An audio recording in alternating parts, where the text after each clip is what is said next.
Umpisahan muna natin sa Facebook monetization mga par. Ang Facebook monetization ay nagbibigay daan sa iyo upang kumita ka ng pera mula sa iyong content sa Facebook sa pamamagitan ng long videos, reels, photos, at text post.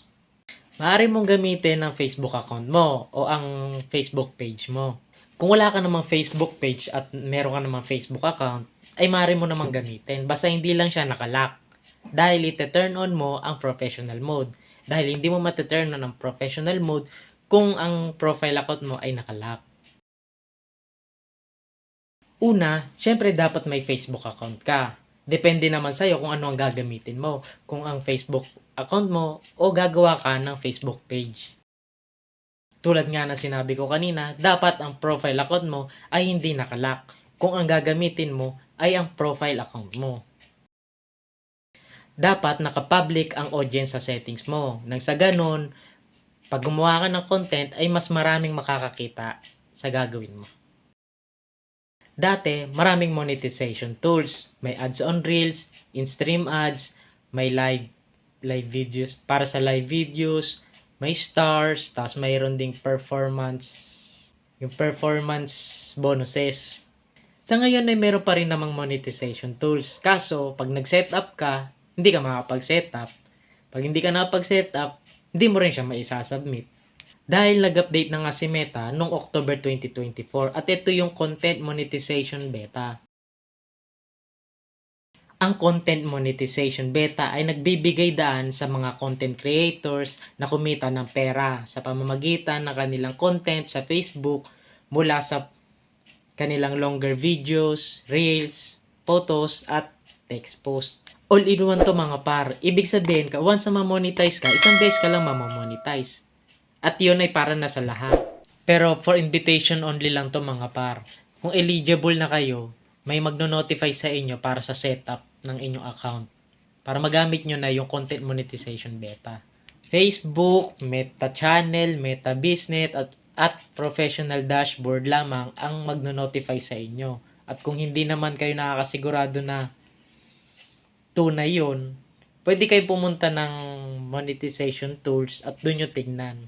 At kung magsiset-up na kayo ng monetization beta at meron kayong in-stream ads, meron kayong ads on reels, at meron din kayong performance bonuses, ay pag-isipan nyo muna. Dahil once na makapag-submit na kayo ng fill up form nyo sa monetization content beta, ay hindi nyo na kayo makakabalik dun sa mga tools na nagagamit nyo dati. Dahil lilipat na kayo doon sa content monetization beta. Walang kasiguraduhan kung eligible ang account mo for monetization beta.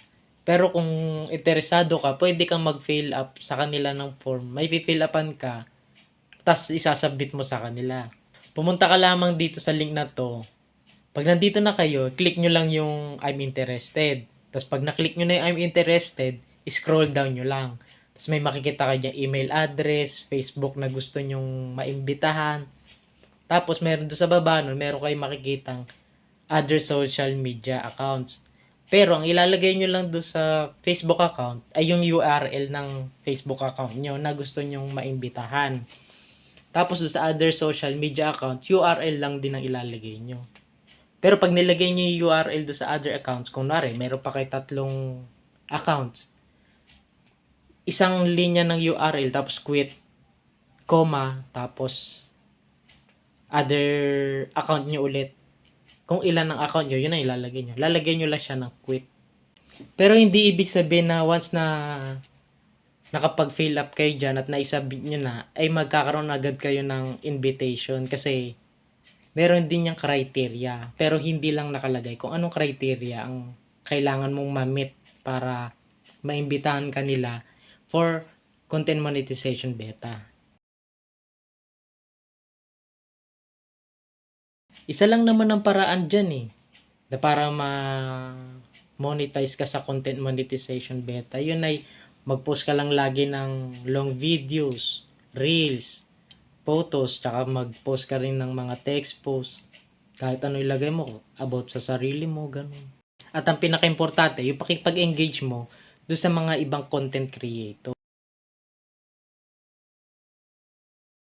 Kung nahihirapan naman kayong mag-post ng mga content nyo, kung paano gagawin, meron naman, punta lang kayo doon sa dashboard, sa professional dashboard nyo, may makikita kayo diyang weekly challenges.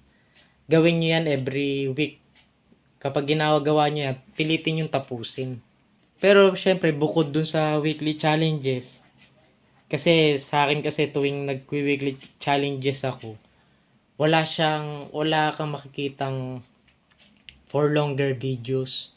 Kaya ang gagawin mo, bukod sa nag-challenge ka doon sa weekly challenges, mag-post ka rin ng mga videos mo ng longer videos, real videos, mga ganun.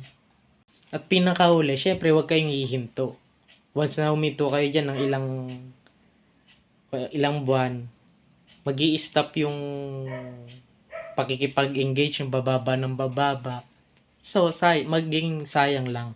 At yung pakikipag-engage nyo sa ibang mga creator, syempre, lilimitahan nyo lang din sa isang araw. Kasi, syempre, lahat ng bagay may limitasyon.